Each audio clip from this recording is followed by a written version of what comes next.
Hype man, Raj Nation, the GOAT to market. From Hype HQ in Chicago, Illinois, Startup Hype Man presents the GOAT to Market Show. What's up, everyone? I am your host, Raj Nation, the founder and chief pitch artist of Startup Hype Man. This podcast is where we bring you founders, company leaders, and creatives who are building it, who are doing it, who have been there and done that. And they pull back the curtain on their go-to-market strategies so that you can build a venture that you love and become the GOAT of your industry. Want first listen on episodes before anyone else? Subscribe to our newsletter at startuphypeman.com. You will get alerts every Sunday morning when we release new episodes. All right, let's hear how today's guest is becoming the GOAT. Ladies and gentlemen, making her way to the microphone from Boston, Massachusetts, and currently residing in London, England. She is the founder of House of Bold. Please welcome Erin Balsa. Thank you so much for that intro. And I don't know how you do that with a straight face, because I surely could not do that. She is Erin Balsa, the founder and chief picky editor, which we'll get into that later on, of the House of Bold. What is House of Bold? Well, they are the go-to company for when your content needs mouth-to-mouth resuscitation. Maybe you've got a unique point of view. You've got some SMEs on your team. Maybe you're trying to get your content strategy off the ground for your B2B SaaS company. Well, House of Bold is here to save and to rescue you from the calamity you're probably about to endure, because when you're getting your SaaS into the market, content is probably one of the biggest drivers of success, and writing content on your own is not easy if you're not a natural writer, and creating a content strategy is even harder if you're not a natural writer. House of Bold steps in and puts the bold behind your SaaS. Erin herself has written in the past for companies like Hubspot, Drift, G2, Monday.com, and she's taken a lot of the learnings from those companies, and she's applying it now with House of Bold to early stage SaaS companies that are getting into market. Companies like Intelum, People AI, Survey CTO, basically setting them up from day one with the content strategy that's going to allow them to scale into those bigger brands over time. Erin started House of Bold just a few years ago in 2022. She's already put up a great client roster under her name to that point. And in this process, she does something that I really admire, because it's really hard to do this and it's really easy to do it poorly. And the topic today is creating content that drives leads. Erin, once again, welcome to the show. Content that drives leads. Why is this on your mind? Why is this important to you? Well, first, before we talk about leads, I want to just make it clear that most of the work I do is with early stage companies who they might have a freemium product or a free trial, but they always have a sales team, right? So there's some sort of sales motion. They might also have a partner-led sales motion as well. So thinking in terms of leads, I just want to say, I'm not talking about icky leads. Icky leads is when, you create some crappy ebook, you throw it behind a gate, somebody puts in their email, and then you're like, oh my God, this is amazing. Like, let's, enrich their data and let's reach out to them. Like, no, nobody wants to be reached out to just because they, downloaded some crappy ebook out of curiosity. I'm not talking about driving those kinds of leads.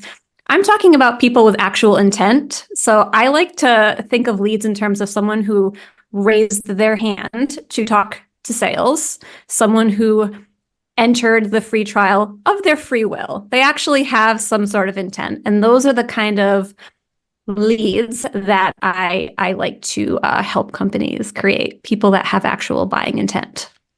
All right. So we're going to talk about that buying intent a whole lot more. Before we go into that, let's learn a little bit more about Erin. Now, Erin, I intentionally wore the shirt I'm wearing today. I don't know if you can tell, but it's yes, of course. I noticed it already. Biggie Smalls on it. Thank you. And on your website, you've got a photo there where you're holding a coffee mug that says something like I run on Biggie Smalls and coffee. Yeah.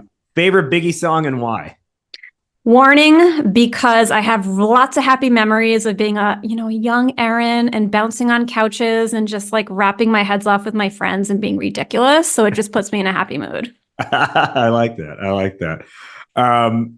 Is Biggie the best rapper of all time?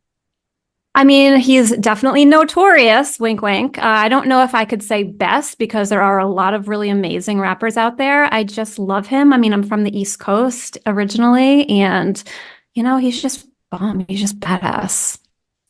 Does this make you immediately anti-Tupac? No, no, I can't say that. I also love Tupac. I mean, I grew up in the 90s, 80s, and 90s. So I grew up with a lot of Biggie and a lot of Tupac too. So, I love them both. I don't discriminate against West Coast rappers. All right. So East Coast, growing up in the Boston area, I think where someone is from actually plays a big role into their worldview. So what do you feel like the East Coast culture how do you feel like the East Coast culture has shaped your worldview? Wow, what a great question. No one's ever asked me that, and I agree. So for me, it's come crystal clear as I've gotten older, been working at more companies, been exposed to more work environments, and since I met my husband, who's from Portugal. People from the East Coast, particularly the Northeast, and I'm talking like New York City, Boston, all of us up there, we talk fast, we move fast, we generally have a real sense of urgency in the workplace. So that really translates into who I am. I like to get things done. I like to get them done correctly, but also fast. Like I talk fast, I think fast, and I walk fast even. So it's funny when you go to Portugal or see me with my husband, they just kind of meander along and it's much more relaxed and they take like a long hour-and-a-half lunch during the workday. And I don't know. I think of all the years that I spent eating my lunch at my desk because I was like, I got to get this done. Like I got to get to inbox 0. I got to leave and get home to my kids. And that's just that energy is just kind of part of who I am. And I think a lot of that is because of where I was raised and kind of how that shaped my personality. And the slow culture of Europe is something I actually quite admire because Totally. I don't think I innately have it. Now I'm from and I live in Chicago, which is Midwest, which is slower than the East Coast, but still part of American culture, which is faster than Europe. Yep. And being an entrepreneur, I tend to have adopted more of the fast mindset. And the casual nature of European culture is something that I've been trying to learn more from because there's a lot of value in slowing down and maybe taking time to eat lunch. Yeah, I'm not advocating for eating lunch at your desk at all because I'm not that person anymore. I definitely have forced myself to slow down a lot the older I've gotten. This year, I'm only working 3 days a week. I'm working 24 hours. I only have a nanny for 24 hours. So when she leaves, that's it. Like I just can't keep working like I used to when I was younger. So I'm not advocating for that. I'm just being real. That's who I am at the core. That's how I lived my life for many years. I always say there are seasons for grinding, seasons for resting. There were many years and seasons where I was grinding, and I'm not exactly resting, but I'm definitely not grinding these days. I'm definitely trying to take it a lot easier. And, I also aspire to become more zen. I talk about this a lot, with my friends. I don't talk about it as much as I maybe should online, but I'm always like on a journey to find that balance, to find that inner peace and that zen and that calm. And whenever I do go to Portugal, which is quite often, I always leave feeling like I need to live here. This is such a zen environment. It just makes me feel so good. So I'm sure someday I will eventually find that zen, but I'll always have that New England girl inside. Well, you're always welcome to come take one of my yoga classes if you want to find I love zen. that. Oh my God. I have great memories of doing like outdoor yoga at this amazing resort in Comporta, Portugal, which if you haven't been, you got to go. It's very zen. I was in Portugal last year, but I did not go there. Did you go to Lisbon? Lisbon and Porto, yeah. Nice. Yeah. So you've mentioned, the connection to Portugal with your husband being Portuguese. Does that mean you also speak Portuguese now? Más o menos. I suck at languages. I really do. I try my best. I know a lot of words and I can string them together. And sometimes people know what I'm talking about. Sometimes they don't, but I try. And I also did take a course, like an in-person course when I was living in Lisbon, like, I don't know, 10, 11 years ago. And I was trying really hard. I have a hard time with languages. I'm sure if I was actually living there and just kind of embedded in the culture, I would pick it up a lot quicker. But yeah, I try. I can string a lot of words together. Is there anything? So then when you're in Portugal, you said you go quite often. Yeah. There's a lot of Portuguese being spoken around you, presumably. Is there any sort of, I guess, anything you would say you have learned from having to kind of just like listen, and you almost don't have the ability to chime in, at least in some conversations, but you're just listening to what's around you? It's not actually the case, honestly. So when I was living there so many years ago, I would be out and about. I was freelancing from Portugal for a while. So I was out during the day going to cafes, ordering my coffee, trying to speak to people in Portuguese, and they would instantly answer me in English. So a lot of Portuguese people, especially in Lisbon, especially younger people, they're very proud that they can speak English. They want to practice it. And they're pretty good. So they try to make your life more easy. They're kind of like, oh, look at this poor person trying to speak Portuguese. Like, let me make their life easier by speaking in English. Yeah. So a lot of times I don't really get a ton of opportunity to practice in that kind of a setting, as well as all of our friends there. All my kids' godparents, except for one, live in Lisbon or Greater Lisbon. And when I'm there, they're speaking in English because they all can, and they all like to get that practice and like to, speak in English. And they're very like respectful of me and know that I would miss quite a bit of the conversation if they were just quickly speaking in Portuguese. And they're like great people. So they do speak a lot of English. Sometimes I have to say, speak Portuguese. It's okay if I miss some, because I want to make their life easy too. And I know sometimes there are certain words that can escape people when they're trying to tell a story. So I don't know. It's kind of about being respectful to each other and, encouraging them to speak Portuguese, because I do want to listen. It's okay if I don't get it all. From learning languages to the language of content. See that segue smooth there? So smooth. You made even smoother by the fact that I noted that it was a segue. Yeah, so smooth. So this idea of content, you decide to create House of Bold. Originally, though, you were operating under just kind of like your name, right? Like Erin Balsa content agency. Can you talk about the step to House of Bold? Because the name is impactful. It is in and of itself a bold name. What was that shift? This is going to sound kind of dumb, but it's the truth. I was going to a lot of in-person events for a period of time, and I'd always have to put on a name tag, and I'd write Erin Balsa, and then it said like company, Erin Balsa. And I'm like, this is kind of awkward to be at events. And I'm like, hi, I'm Erin Balsa from Erin Balsa Content Marketing. Granted, it was great for SEO, but I wanted something that felt a bit more professional, a bit more like a brand. And who knows, like right now, it's just me. I'm a solopreneur. I work directly one-on-one with my clients, but who knows what the future will bring, right? So maybe House of Bold could grow to become something bigger than myself. Who knows? That, and I wanted to reflect back to my clients, what they were all aspiring to be, which was bold. They wanted to have something unique and different and attention-grabbing to say.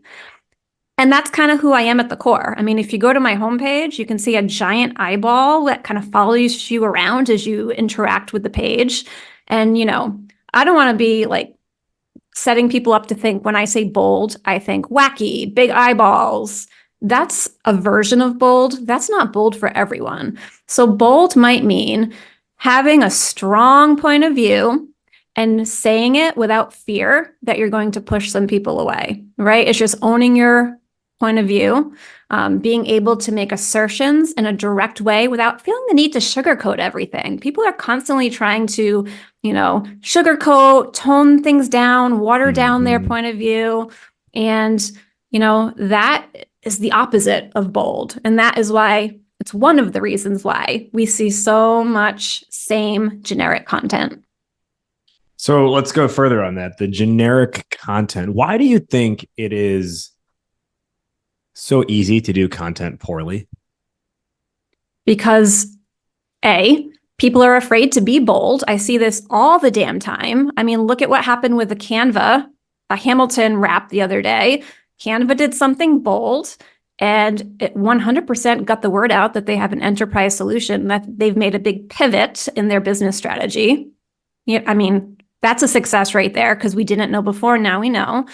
But they're getting a lot of shade. Like there were so many articles by these big like publications written about, oh my God, Canva's marketing team is so cringe. Yeah, that's not cringe to me. I think it's really brave. So what did they do?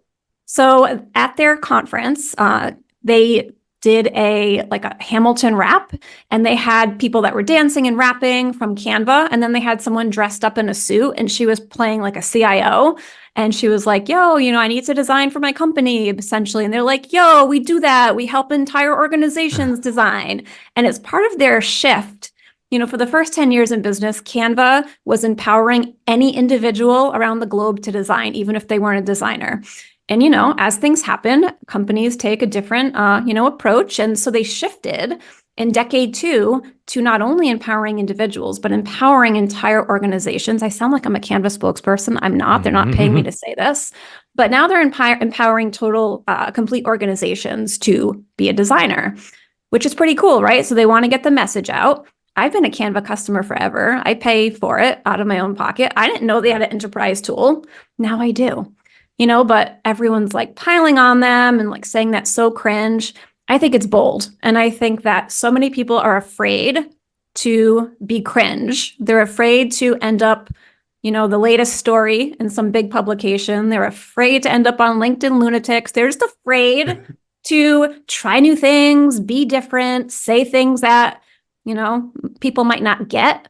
But I encourage it. Like, you don't have to necessarily do Hamilton. There's a lot of more toned down ways to be bold. You could be bold by publishing original research in which you survey an audience on a topic that you care about, and then you take that data and you do a lot of data storytelling. So you're taking that original data and you're sharing your original insights. You're like, hey, this is what the data means for you, and this is why you should care.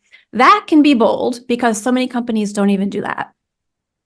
I got to go back and see this Hamilton thing, because as a Hamilton expert and super fan, and someone who's even created his own remixes of Hamilton tracks in the past, I have a feeling I would like it. But I guess I've got to watch to see how they executed it, because the idea can be good, but if the execution is kind of like, people will pile on quickly and not respect it.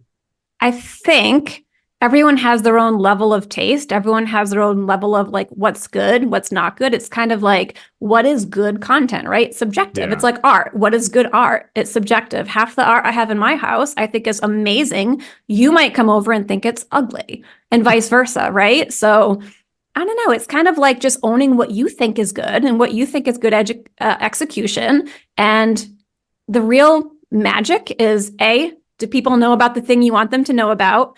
And B, did it continue to attract your people? Because you don't need to attract all the people. And I think that's something people forget. It's okay to it's okay to turn off some people. Never mind not attract. Like, it's totally okay, unless your TAM is literally everyone, which is not. Yeah. So I think that's an interesting point, right? There's this worry you're going to turn away some people, but the point is actually, I think what you're saying is, if you're doing it well, you actually are kind of saying no to some of the market. Yeah. Yeah. Yeah, for sure. What is we're in the realm here of talking about being bold and taking that stance. What is the process from your eyes in figuring out what that stance is and then being able to build content off of it? So all begins with your positioning in the market, right? So you have your positioning. Then the next step would be your strategic narrative, which I think is really important for companies to get right. There's a ton of different approaches to it. I've seen it executed in several different ways. I've worked with clients that have worked with several different types of positioning and strategic narrative agencies. So there's definitely lots of ways to do it.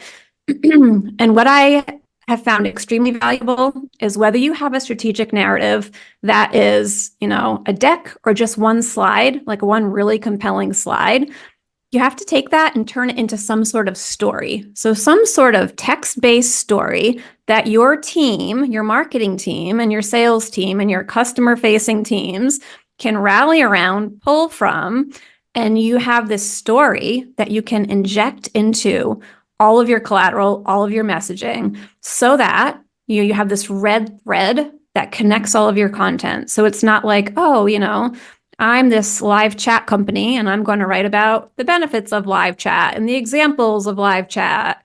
And I'm just going to, hire some Joe Schmo agency who's going to do some Google research and put up an article or use AI. Like, that's generic. So when you have your strategic narrative, like why your company exists, how you and your customers are going to march forward to this new and better existence together, take that, turn it into like a longer story, and that will help you have a point of view on different topics, right? So that point of view is where you have your differentiation. Can you give an example of like what is a good point of view versus a bad, or maybe almost like a non-existent point of view? So I would say it really depends, So on like a really simple basis, one of my favorite creators who's a service-based provider, he has kind of this big idea, which is hourly billing is nuts. So he has products and services that speak to people who have been billing by the hour. And his whole big idea is like, that's insane. Like, why would you do that? It's so much better to do value-based pricing. Mm-hmm. So what he's doing is he's moving people in their thinking to this new and better way and inspiring them to take action and rethink the way they always did things. And so all of his content and courses and products and services are kind of educating people, inspiring people, getting people to think about this topic in a new way. And it all stems from that one big idea, which is very small and very boiled down, but it's fuel for so much different opportunities. So you could start with something as simple as a big idea, boil it a bit out to incorporate your product and your services and, why your customers need to care about this. And then as you talk about various topics, like let's say, for example, if that's me and my big idea is that hourly billing is nuts, maybe one of the topical areas that I want to own and be an expert on, maybe it's proposals, because people that are hourly billing are probably sending proposals. So I want to have a ton of content about proposals. Well, okay, so how does my big idea and my strategic narrative inform my point of view on proposals? Now imagine if I hire an agency and I'm like, here is our point of view. I'm not going to necessarily give an agency my strategic narrative, but I'm definitely going to give them this story that I've created, my point of view on this topic, and I'm going to empower them to create content that's different than the rest of the content that's out there on proposals. The other side of that would be the bad or the non-existent point of view, which I think a lot of companies fall into this trap. You don't need to necessarily like call out a specific company, but what does, that non-existent or bad point of view kind of look or sound like? It sounds like, what is live chat? And then you go to the article and it's like, today in today's digital landscape, customers want to be able to speak to someone at your organization. And then there's some sort of generic study or, data point from a study that was put out 5 years ago. It's like, according to Hubspot's research, the average consumer, blah, blah, blah, blah, blah. And then you read this article and now you're like, okay, I know what live chat is. Cool. But did that inspire me? Did that make me feel any sort of way? Did that do anything for that company? Am I going to remember that website or that brand? Was there anything different? I would say no. And that's what I mean when companies don't have like a unique point of view or anything unique to say. And that's when content feels really generic. Speaking of generic, one other thought I wanted to add, and this is a personal learning, and I think something that most people would go through as kind of like a trajectory to their understanding of what generic means. So initially, when I would think of generic content, I would think that there were two ways of differentiating, and that would be through voice, right? So generic content all sounds the same. It sounds like something ChatGPT would spit out with, little editing. So I thought there was voice. So if you had like a really edgy or bold tone of voice, that is one way you could differentiate yourself. And the other was format, right? So voice and format. And I figured, hey, if you have this message you want to deliver and you deliver it not via a blog post, but via an unexpected format, like a documentary or a children's book on an adult topic, there's lots of like unique formats. I would say, oh, well, that's not generic.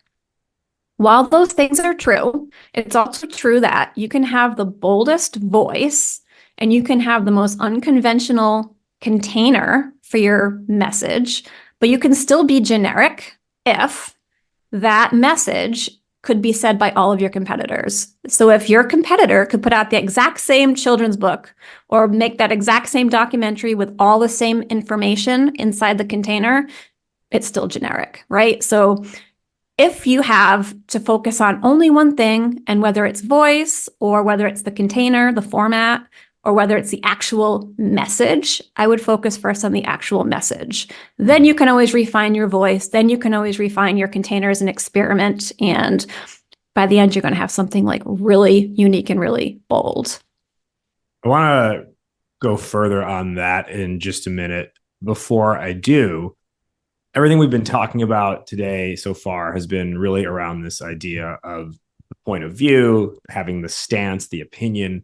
And if you're building your company, obviously that point of view, that stance has to drive back to a solid product that's going to uphold the promise that you delivered upfront through the content. Yep. Now, if you are a B2B SaaS trying to get off the ground, trying to get into market, if you are a consumer app, if you are anything in between, if you are a Web3 company even, you need to make sure the software is up to par. And if you are not the developer yourself, you need to have a good partner. And that's where Akava comes in. Akava is the GOAT of software development. The reality is, I personally have seen too many startups get screwed over by offshore or budget dev shops. These are the providers that take orders, and that's kind of where they stop. They're order takers and they do the bare minimum, which often means on the founder side, you end up having software that has gaping holes in it, like literally like glaring errors and vulnerabilities, being forced to pay hidden release fees to claim ownership of your code, and so much more. The other side is Akava. They actually build strategically for scale from day one. They help you make great product decisions along the way, and they give you full ownership of your code by default. And that's something that most companies out there do not do. They've got a killer offer for you. It's a You Call It code review. What's a You Call It code review? You remember back in college, you might be out on like a Wednesday night and it would be like the special at the bar was $1 You Call It's. Well, those $1 You Call It's were probably for a shot of liquor on the lowest shelf at the bar. Akava's You Call It is much better than that. Reach out to them. If you qualify, they will review the most critical parts of your code so you can see exactly what your tech needs to launch or to scale. And they will do this, not even for $1, but they'll do this completely for free. And then you call it from there. So You Call It means, do you want to take that knowledge and then handle things on your own? You call it. Do you want to get Akava's dev help from there? You call it. Do you want to get Akava's advice, but then take it to a different dev shop? You call it. It's the best offer I've ever seen in software development. It's a You Call It code review. Are you ready for a You Call It code review? And if you're ready to get goated, learn more at akava.io. That's akava.io, akava.io, and tell them Startup Hype Man sent you. Today on the Goat to Market show, we're with Erin Balsa from the House of Bold talking about content that drives leads. Now, before the break there, Erin, you were kind of talking about like the generic sort of content out there and how there's not much of a point of view behind it. Like, what is live chat? And you're just educating people. So is the idea that every piece of content you put out has to have an opinion? I don't know that opinion is the word I would use. I think I would default to point of view, right? Because a point of view is a little stronger than an opinion. I might have an opinion that, pineapples are gross, but like that's not something I passionately believe. It's just like an opinion. So I think, opinions are a little too weak. I think a point of view is something that you vehemently believe in and you can defend, and you have built your business kind of around this point of view, and you believe that it's a point of view worth solving. So I think it's a bit stronger than an opinion. And you see a lot of opinions on LinkedIn, right? But people necessarily haven't put a lot of time, effort, thought into these opinions, just like I do it. We all do it, right? Wake up today. I had this idea. I'm like, hey, I'm going to share this. This is an opinion. It doesn't mean that, that is going to be the be all end all for my content strategy. That's just me sharing some thoughts and some opinions. And that's okay too, especially on social, where people are kind of expecting to have a little bit of that real person and their personality. So I think that there are a place for opinions, but I think that in terms of like what I'm talking about today, I'm talking about a point of view. Yeah. Let's talk about how content and a content strategy fits within like the larger flow of a company, especially as they're, let's call it, growing up. I think what a lot of, particularly in sales-led organizations, sales-led startups, what I see a lot of, I work on a lot of pitch decks, so I know this firsthand from seeing what their go-to-market strategy is. And it's like, okay, we're gonna raise this money so we can hire 2 SDRs to generate leads for us. And then it kind of like is a full stop right there. I've kind of long held the belief that it's a lot harder. You might be able to generate the meeting, but it's a lot harder to make the sale if there's no air coverage around what the sales team is doing. So you might have, let's say, 2 SDRs and an AE, or let's say 4 SDRs and 2 AEs. And the AE maybe does a good job selling it, but there's not much they can point to beyond just the conversation they're having in that moment with the prospect. How does a content strategy layer in with what the sales team is doing? Great question. So I like to think that content strategy should always begin with the business goals. And it's also really important for businesses to, as early as they can, define what they mean by different stages in the funnel, right? So how are you defining what a marketing lead is? How are you defining what a MQL is? How are you identifying how that then turns into a sales opportunity, right? So it's really important. That's something that some people don't do right away. They don't have clear definitions. It creates a lot of confusion. It could also create a lot of confusion for the person on the marketing team who's trying to create content, because like, what's their goal, right? So if the goal is right now, content's really focused on, getting people that are in our world to become a lead. And we're defining an ML as someone who actually raised their hand to talk to sales. That is our definition of what a lead is. There's all different definitions for what that is, right? But I think it's important to start there. And if our goal is really to help beyond that point, so now we want to really help drive action so that we're enabling the sales team to take that opportunity and convert it to a customer, a paying customer. That's a whole different ballgame. And so a content strategy wouldn't just be like, oh, we're going to create blogs on this topic, because why? Like, what are you trying to do at the end of the day? It would say, well, we're really focused this quarter on enabling our sales team. We're not worried about SEO at this point. We have SDRs doing outreach. We're getting meetings. We really want to focus on enabling, our sales reps, our AEs, to have better conversations.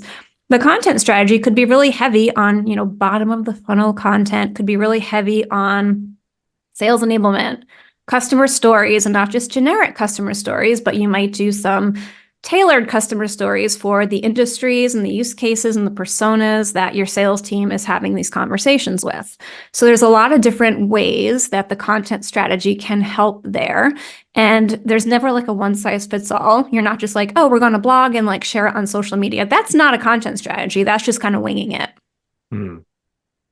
Let's cover the distribution side. So you can create good content, and let's say it's a blog post or something like that, and nobody can see it. And I'll tell you this, I see a lot of Well, there's a couple layers of it that I think are wrong. It's not just the distribution, but I'll see a lot of like from the company LinkedIn page, like the company account, it will be like, check out our new white paper on, best practices for cybersecurity management.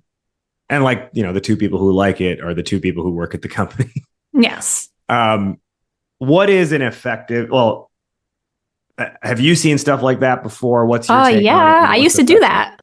I used to do that. Everyone did, I think, at one point, right? So when your company started to have a presence on LinkedIn years back, they were like, hey, everyone, like we have this Slack channel. We're going to share our new content. We want everyone to like the post, all right, I did that. I think we all did that at one point. It's very common. There's nothing wrong with it. It's just you don't necessarily, you're trying to be helpful, right? You're trying to help your company. You're trying to help your content team. So I think it's awesome that you're even caring enough to give that post a like. That's great. But like, if you want to see more results, let's take it a step further. Let's start adding our own personal story to frame this content piece. That's like the lightest lift you could possibly have. Your company put out this white paper. Cool. Why should people care? Why do you care? How is this relevant in, your experience? Tell that story, and then people are going to be far more likely to want to look at that white paper. No one wants to look at it if it's like, we created a white paper, yay. Like, I don't care. I don't give a shit. Like, make people care. So then how do we actually like get this thing out there, right? Like you can throw it on your LinkedIn page. Is that enough? What are the channels, and how do you, effectively use these channels? So I wouldn't be able to say what are the channels without knowing your specific company, details. Like it's kind of like, yeah, LinkedIn's a great fit for a lot of B2B. So probably LinkedIn, but I can't say that definitively because I don't know. Every company is different. But, we're thinking about distribution in terms of social. Social is a great vehicle for distribution. And company pages, yeah, that's fine. Of course, you want to have some sort of presence, probably. But what you really want to do is get people within the company and friends of the company who happen to be working for or with clients and your ICP. You want them to help you distribute the content and not just here's this company's white paper, but with personal stories, right? So that people actually care. That is one way to really use social media to your advantage. But thinking about distribution happens long before you even think about like social media. So I think about distribution in terms of how are people going to even consume the content? Because some people you want to drive to your website. You need some content on your website most of the time, in many cases. But you need to also think about email, co-marketing, events, like depends on what kind of activities your company does, depends on where you're able to connect with the right people. A lot of that's events. So maybe you are creating this research report, survey-based report, which is something that I help almost all my clients do. You are investing money and time and energy into creating this report that shares data on the industry or some sort of topic that's relevant to your audience. And then you can share it on social. You can, run some ads, some retargeting ads, la-di-da. But there's so many other things you can do, right? So when I build content strategies where there is a report that's kind of the center of the campaign, the entire repurposing motion thinks about how it's going to get into people's hands. So there might be a path where we know we're going to do retargeting ads, and we know that the specific data point is really interesting to a certain persona or a certain use case. So we're going to maybe spin up a one sheet or a template, and we're going to, put some paid spend behind that. And that's going to get people into our funnel. So maybe those people never read the full report, but maybe that report enabled us to create this template for the specific persona or use case.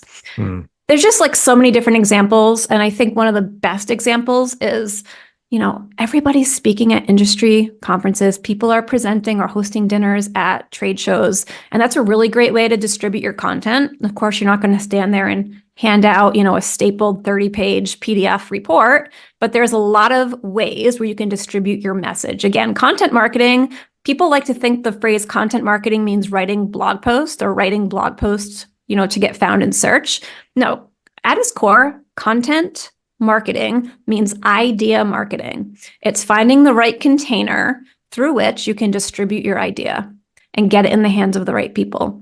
And that might be a speaking deck. Maybe you create your report, you take some of the most interesting insights that are tailored and relevant to the people who will be in the seats at a specific conference, and you use the data to make your storytelling stronger, to make your presentation more memorable and impactful.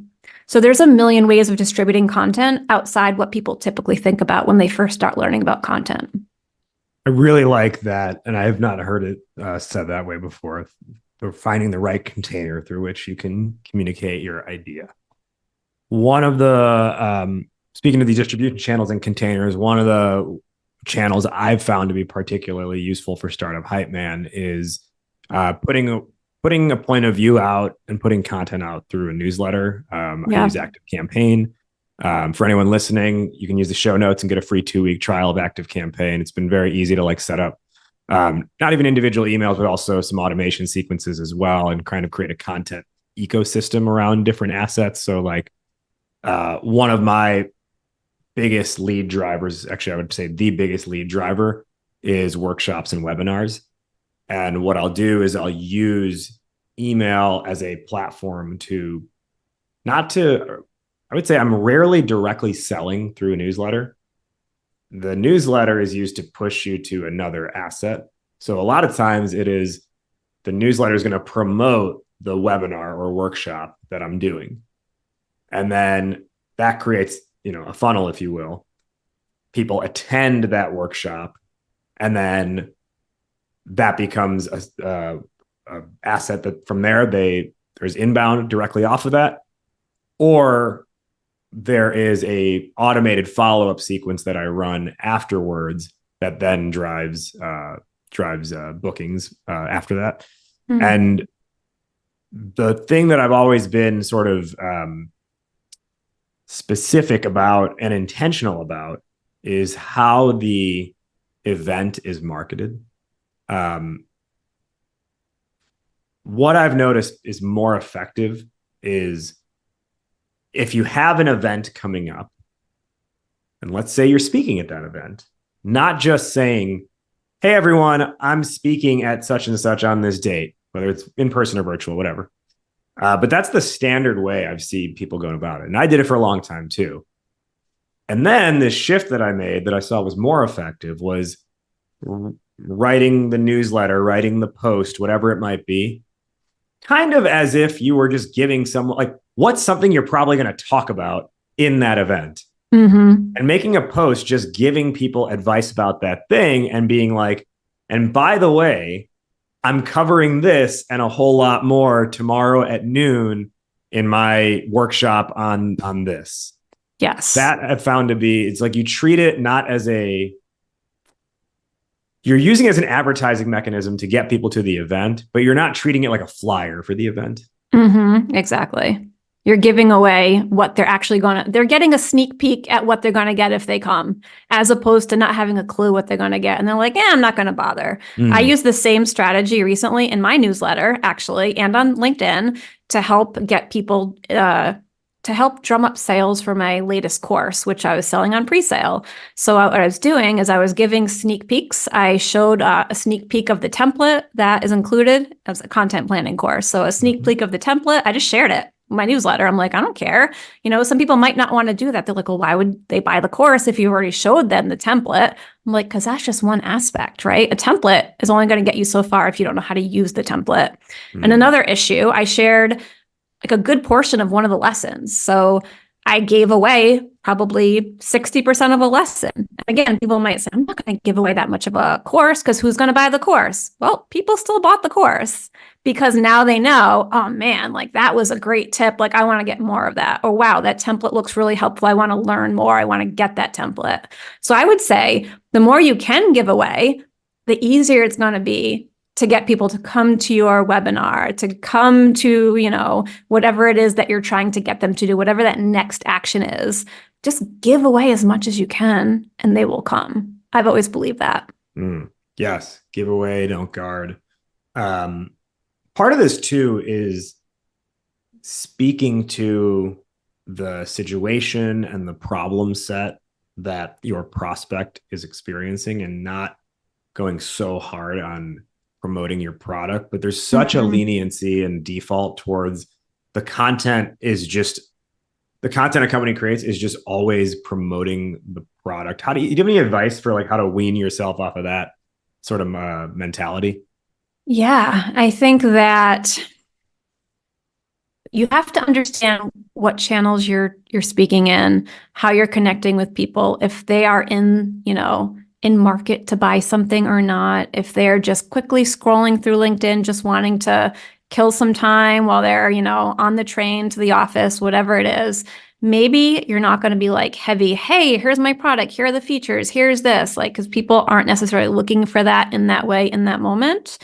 And not to mention, the best way to get people to buy your stuff is to build some awareness, build some credibility, get other people to mention your product, right? So that's one of the best ways to sell your product, is just that snowball effect. So you can do that. You can build like raving fans with content by, teaching people things, helping people, getting this large group of people to become raving fans so that they're the ones talking about your product. They're the ones that are creating content about your brand or you or your product. And that is the real magic, because that's way more trustworthy than you yourself being like, oh, my software is so amazing. It's, industry leading. It's blah, blah, blah.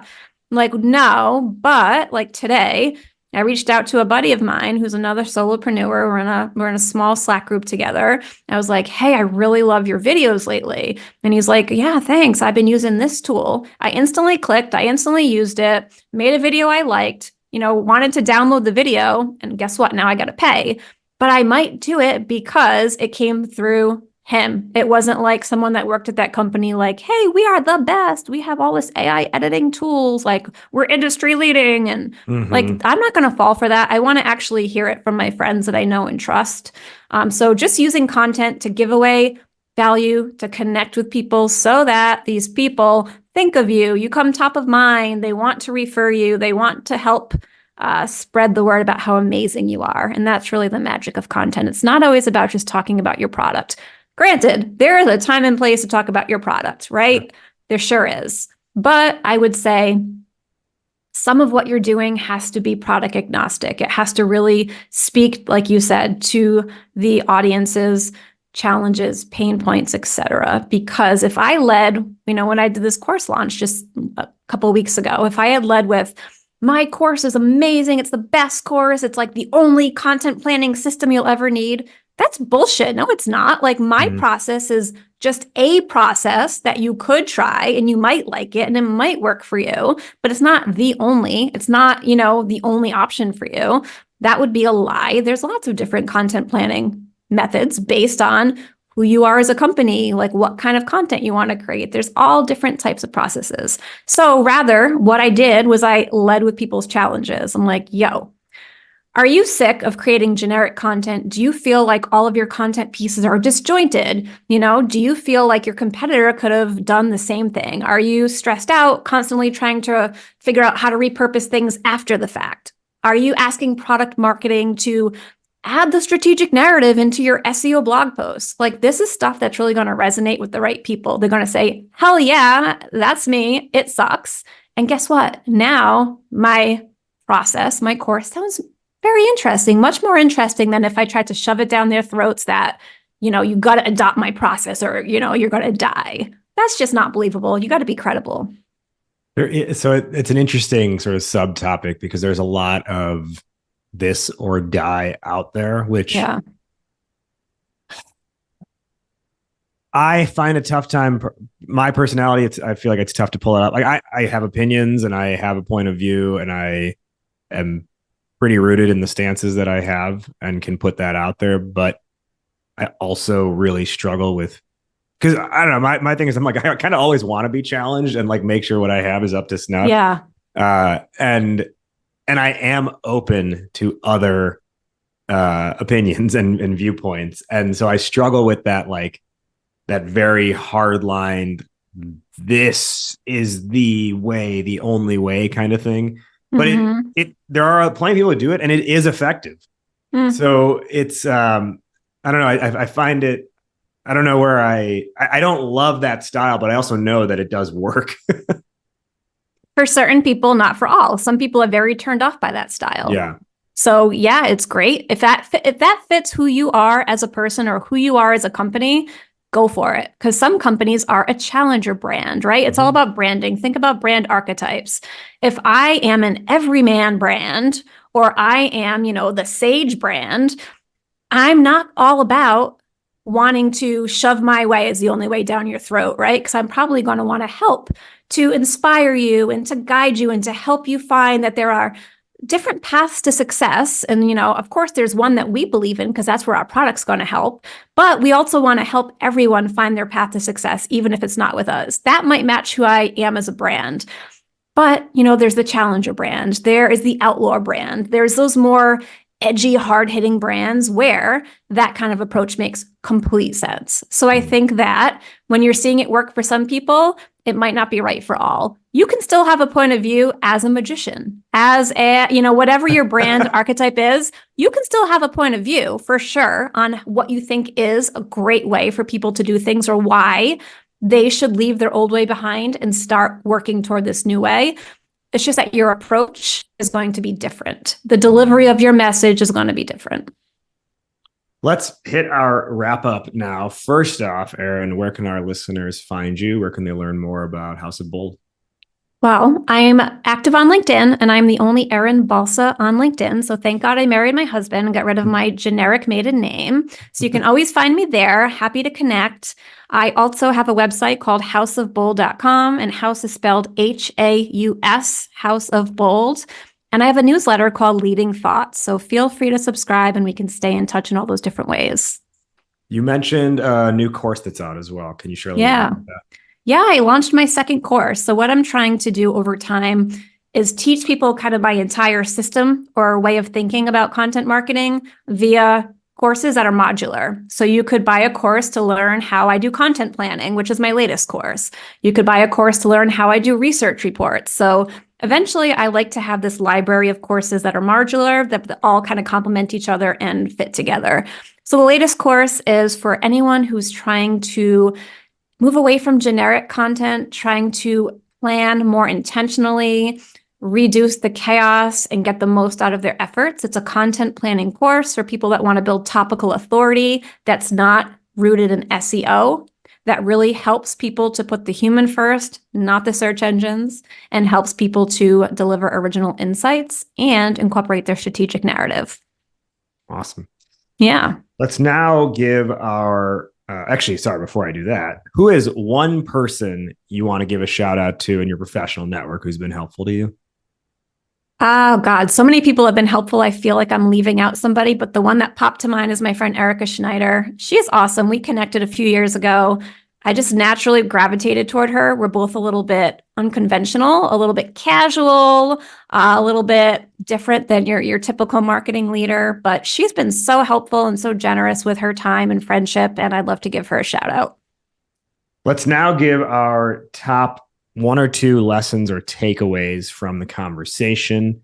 The topic today was creating content that drives leads. I'll go first and I'll toss it to you. We covered a lot of really good stuff. The thing I'm going to come back to, which I mentioned in the moment, was something I had not heard put this way before, was this idea that you have to find the right container through which you can communicate your idea. And that comes back to the notion of your distribution strategy. Erin, how about you? Yeah, I mean, content marketing isn't writing SEO blog posts. It's so much more than that. So a takeaway that I want people to think about, I think it's really important to not be afraid to have a point of view. People hear point of view and they instantly go to spiky point of view. I need to be an asshole. I need to be controversial. That doesn't feel right. That's not who I am as a person. That's not who we are as a brand. So I want people to know that you can tailor your point of view so that it fits you and so that it fits your brand. That said, you should never be too scared to have a point of view, because your TAM is not everyone. There's always going to be people that don't like you. Even if you do try to sugarcoat it and be more vanilla and more generic, there are still people who are not going to like you. So just be you, have your point of view, own that, and deliver it in a way that's true to who you are as a person or as a brand. My final question, which is how we end every episode of this show, fill in the blank. Erin, entrepreneurship is blank. Freedom, joy, Freedom because you can take a day off if you need to without asking permission. Joy because you can choose your clients and choose your projects. But a challenge because you have to sell yourself. You have to continue reinventing yourself and keeping it fresh to keep driving attention and to stay relevant in a world where it's getting more and more competitive every day because people keep leaving their jobs to go freelance. So it's definitely, for me, it's a joy, but it's also a challenge to really stay relevant and to keep marketing yourself. So yeah, I love it. It's definitely cool. Freedom and joy, but a challenge. Yes. She is Erin Balsa with the House of Bold. If you were listening to this, friends, and you were like, oh, I have a follow-up question for Erin, I'd really love to ask her. Maybe you were listening to this while you're at the gym or grocery shopping or one of those things, and you probably did not have a notepad next to you at that time.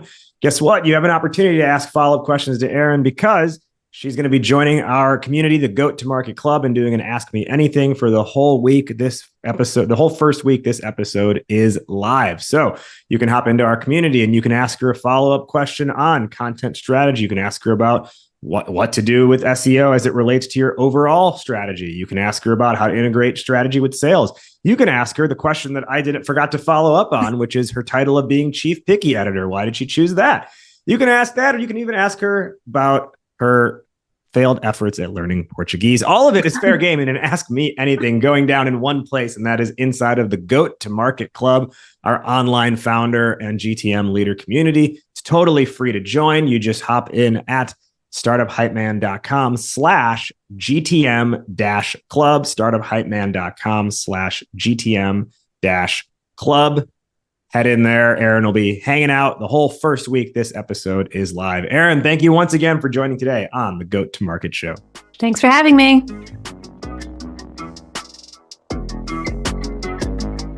That'll put a bow on this one. Before we head out of here, a couple quick housekeeping items. Number one, did you like what you heard? Well, give us a subscribe and a follow. Maybe share it with one friend who you think would find this valuable. Number two, remember that Ask Me Anything I told you about at the end of the episode? That goes down exclusively inside of Goat to Market Club, our online founder and startup community. And you can access it for free. Your membership is 100% free at startuphypeman.com/GTM-club. Number three, need pitch help? Startup Hype Man is your man. Whether it's a fundraising narrative or a go-to-market or category narrative, we've got you covered to make sure you have messaging that doesn't help you just go to market, but of course, what? Helps you become the GOAT to market. All right, we will see you next week here on the Goat to Market Show. Thank you for listening. And remember, why be a unicorn when you can be the GOAT?